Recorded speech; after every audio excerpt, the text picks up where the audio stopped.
Welcome back, sailors. This is your captain speaking, and welcome to another episode of Bruise News. Today, I want to start off by saying a couple cheesy things. I feel like I do that a lot, to be honest. Like, I end up having some sort of motivational or depressing speech at the start, but I'm not going to try to do that every time, but, for the most part, I'm still adjusting, which is another thing that I say in every video. I do want to apologize to everybody that watches for not having a video for, I think it's been like a week or closer to 2 weeks. I got into like this place in my head where I sort of was thinking that maybe I wasn't as good at this as I am, but I got to get out of that because, we're still fresh and it's not like I'm going to be famous off the hop, right? It's not like that's the overall goal, but it would be nice for it to be that way. I do obviously want to become popular and I want the channel to rise and I want something to come out of this. I'm doing this for fun, but I'm also doing this because I think it's something that I'm good at.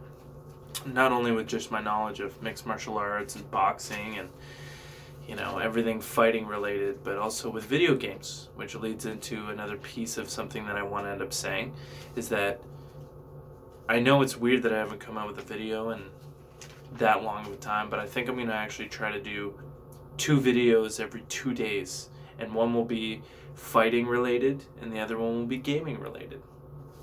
I do play some games. I'll talk about that on my other video because I have to get to it first. So for now, we're going to stick to what Bruise News is about. Bruise News is about fighting. All sorts of fighting, even though I've only been talking about the UFC and mixed martial arts in general. There are a lot of different pieces to that, and I do tend to lean towards the UFC and mixed martial arts and not so much with boxing. There isn't a lot of hefty boxing news that happens on the regular, and a lot of it is corrupt when it comes to boxing, and there's not a lot of fights, a lot of popular fights that you would hear about all over the Fight Network. Usually the UFC is the one that runs the show. Regardless of all that, we have a few things to talk about, which I didn't go over. First of all, I want to say, holy smokes, I'm doing horrible for picks right now. My Poirier versus Holloway picks, I got every single one of them wrong. I thought Poirier was going to get smashed out by Holloway. Went the opposite. Poirier, what a freaking fight that guy had. It was absolutely nuts. That dude did so much better than I thought. That just shows you, once again, how important weight cutting is, because Poirier was getting dropped and knocked out at featherweight and he moves up to lightweight and he's an absolute monster there. He keeps getting better and he keeps getting better. And then the Adesanya versus Gastelum fight, which was crazy too. I sort of thought the fight was a split decision. I had them 2 rounds apiece, and then Adesanya destroyed Gastelum in the last round. So I don't necessarily believe that it should have been a unanimous decision. I don't think that it was that clear cut, but for sure Adesanya won the fight, and I thought it was pretty crazy. It shows you that having height is such a huge advantage in fighting. Not that I think that they should have height restrictions for certain weight classes, because that's essentially impossible if you're a toothpick. You just have that type of body. You grow how your body grows, and you can only get so lean or have so much muscle on you unless your body can be built that way. That's why you don't see more people like Half Thor, where they're 6'9", 380 pounds, and they can pick up a gigantic 800-pound rock over their head and throw it at you. Nobody can just do that if they want to. I mean, you can definitely get somewhere, but you can't do that, and you can't be smaller than you want to be. So that's a huge piece to what that is. Anyways, moving on. Gastelum is very small for the weight class, for middleweight, and he should really look at that in himself and look into maybe doing not as big of a cut, but more of a trying to fluctuate down to a 170 or closer to 170, so he doesn't have to worry about the weight cuts, because that's the whole reason why he had to move back up to middleweight, is because he kept missing weight. Gastelum is a great fighter, and he's perfect for welterweight, but middleweight, he was far too short to shoot for takedowns on Adesanya, and Adesanya's striking was... So he did exactly what he had to do. He kept Gastelum at reach, and although they had some great exchanges because Gastelum was walking through some of the shots, Adesanya is an absolute monster, and you have to give him credit where credit is. He's a little bit of an odd character, though, because sometimes he's like super cocky, and then other times he's super humble. Like, there's no middle ground with the guy. I don't understand if I like him or not at the moment. He's a good fighter, he's a flashy fighter, and you have to enjoy that because that's awesome to watch. But as a person, I'm not really sure how much I enjoy him at the moment. He's a humble Nigerian nonetheless. So, going on from that, Khabib was talking about how he wants to fight Poirier and how he's going to stomp out Poirier and he's going to maul him and stuff. And I do think that that's probably going to be the case. I think that Poirier doesn't necessarily have a well enough refined ground game, jiu-jitsu wise, or off his back, with rolling, with getting up off his back, with subs off his back, all that neat stuff. I don't think that he has the type of game to be able to beat Khabib, especially with that Americanized Russian style wrestling. Like, it's very high intensity ground and pound where you're not able to get anything going. And I don't think that Poirier is going to be able to be a guy who can stuff that many takedowns. He had trouble with Eddie Alvarez, and Eddie Alvarez is very average on the ground. In terms of taking people down, he had no background in wrestling. Not that that means anything, because GSP had no background in wrestling, but GSP was an absolute monster, and Eddie Alvarez is not, like he wasn't. I think that Poirier is going to have a lot of trouble with Khabib if they end up fighting. I think that Khabib is probably going to run through him, but I'm hoping that we end up seeing something out of him. You never know, and what he said was very interesting. He said that he couldn't find any glaring holes in Khabib's game when he watched the tape on him, but he said that he can beat anybody and that anybody can be beaten, which is absolutely the truth. So Khabib he has flaws in his game. He tends to walk people down when he tries to take people down if he can't shoot on them, which I thought was going to be the problem with Conor, as I thought Conor was going to use that elongated karate stance really well to be able to stuff the takedowns using the strikes, pawing at him with the strikes. I thought that he was going to be able to land good lefts and straights, lefts and straights. Conor's a southpaw. I thought he was going to be able to land good jabs and straights. And be able to keep Khabib back, because Khabib tends to box up when he's going for a takedown, and I thought that was going to spell disaster. If Khabib was going to win that fight, I personally had Khabib mauling Conor, which ended up happening. But I mean, that's not to say that Conor couldn't have ended the fight at any second, because the guy is that good of a striker.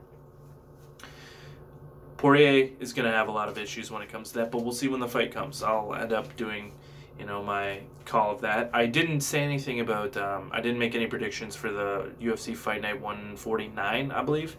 All I had, let me see if I have anything written down. Makhachev beat, he won by decision. Makhachev is the guy that Joe Rogan's been high on for a while. He beat he's not a no-name guy, but he's a dude who was his first fight in the UFC, and Makhachev is actually a beast. And he went well, and a lot of people are calling for Makhachev to actually have Adesanya or Gastelum at the moment. He's that good, and he's that highly touted as a contender already. So that was interesting. And then Alistair Overeem. So last weekend, Alistair Overeem scored a crazy knockout. He scored a crazy knockout. It was in the first round, and it was classic Overeem. And this is one of the things that I had said before. Overeem is actually, irrefutably, there is nobody who even touches his credentials and his ability in the striking department. Now, people knock him out, and that's okay, because he has no chin. His chin is non-existent. It is less than glass. Okay, if people look at him the wrong way, he becomes unconscious. It's just something that happens with Alistair Overeem. But the dude can destroy you if you don't look at him. He's that good. They actually changed the rules in Pride. He was so devastating in Pride that they changed the rules where you can't plumb in a Muay Thai clinch for more than a second. You're only allowed to throw one strike. You were only allowed to throw one strike.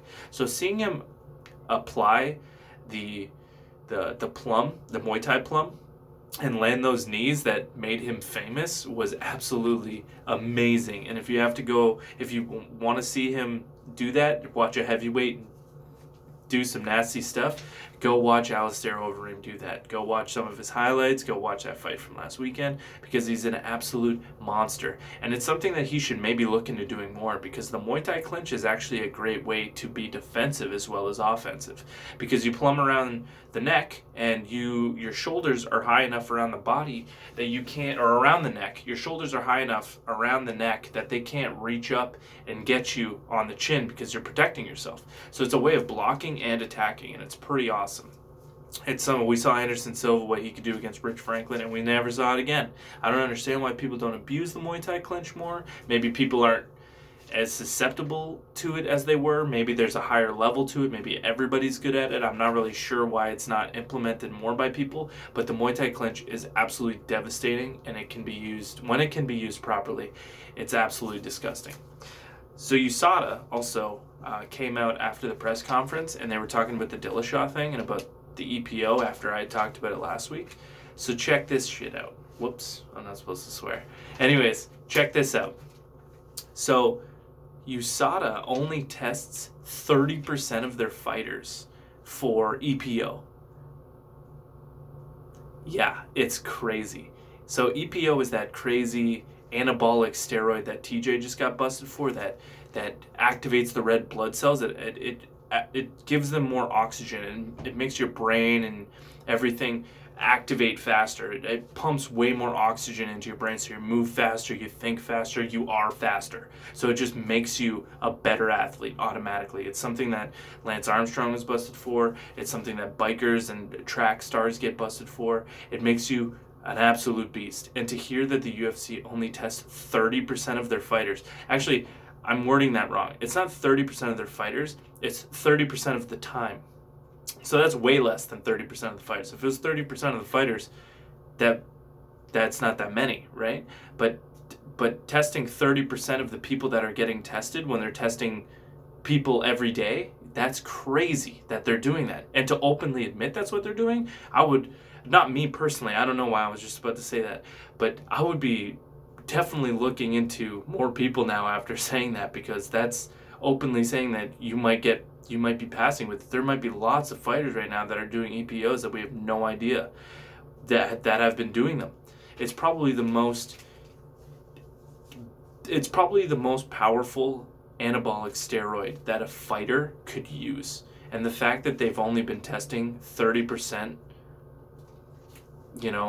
of all the tests is crazy. What's even crazier is USADA and the UFC are $1 billion company. They're both, the UFC is $1 billion company without a doubt, but USADA is right there, and their testing pools are very expansive. They have testing pools in all different sports. They get brought in all the time to test athletes and to do all that stuff. So they're a major, major, major company. And the fact that they're cheaping out and only testing 30% just in the UFC for that is crazy. And you know what else he said? He said that the test only costs $4. I don't see what the problem is. They're testing people 4 different ways. Currently, the test only costs about $1 to $1.30, they were saying in the interview. It costs only about $1 to $1.30 for them to test things that might trigger the EPO, but it's not a test that is conclusively going to give you the result of that. But the EPO test is only $4. You stop sheeping out. What are you doing? Like, that's such a stupid thing. Getting to the end here, we got the UFC Fight Night 150 card. I'm going to give you my predictions right now. I have them written down on my piece of paper. So starting at the top of the card, I have Lineker winning by KO. Let's hope I do better this time, by the way. I have Lineker winning by KO. And we have Glover Teixeira, Glover, versus Kudalaba, whose nickname is the Hulk, by the way, and he's kind of a newcomer in the UFC, but the dude's a beast, and he's going to get a knockout for sure. He's going to get a knockout, I promise you. Glover's chin isn't there anymore. Glover hangs his jaw out. He get knocked out. I promise. If I get that one wrong, uh-oh. Anyways, moving on, we have Oliveira, the Cowboy, versus Mike Perry, who just signed a new 4-fight contract. He was talking about how he might not have a career in the UFC anymore because he, his Win-loss has been a little bit spotty, but he's exciting, and I don't think that the UFC would pass him up. People like watching guys like Perry. You know, he's a lot like Chris Lieben. He's a guy who wants to go out there and he wants to just throw cuffs and, you know, just get knocked out or knock somebody out. Anyways, Oliveira's a beast, and he was holding Chiesa down. He's held Gastelum down. He's a great fighter on the ground, and he's probably going to be a big problem for Perry, and he'll probably score the sub. We got Smolikov by decision. He's fighting against Greg Hardy. Greg Hardy is the guy who just got DQ'd like 4 or 5 months ago. He was a football player, and he came over from playing football to the UFC. He won the Looking for a Fight show that Dana does instead of the Ultimate Fighter now. He won that. And in his first fight in the UFC, on a pay-per-view, nonetheless, he goes and he kicked somebody in the head while they were on the ground. It was fantastic. I would have cut the guy personally, but I don't own a billion-dollar company. So there you go. Anyways, the last fight is Jacare versus Hermanson. Hermanson's the guy that just beat David Branch, and I called that fight wrong too, but Hermanson's actually, he's really good. He won by sub, which was the opposite of what I said. I said he was going to get subbed. He ended up beating Branch by sub, but there's no way that he's subbing Jacare. Jacare he's an animal. I almost just said a bad word. He's an animal. Jacare is one of my favorite fighters because he's just an absolute intimidating beast. His walkout, his facial expression. The guy looks like he will kill his mom. Like the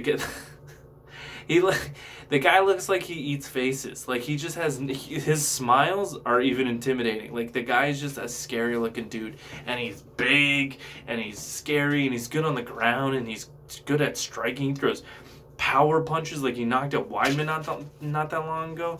And I was actually gonna end the video talking about Weidman and Rockhold and some of the issues that they have, but Jacare should be in the #1 contender or around that spot after this fight. Hopefully he's another guy who's in that Adesanya, Whitaker, Romero, discussion, because he's a guy who really has deserved to have a title shot for a long time. Anyways, moving on. Rockhold was talking shit to Anthony Smith, saying Anthony Smith is garbage and all this shit, and Anthony Smith was going off on him, saying that Luke Rockhold is just a terrible human being and all this stuff. And they were talking about how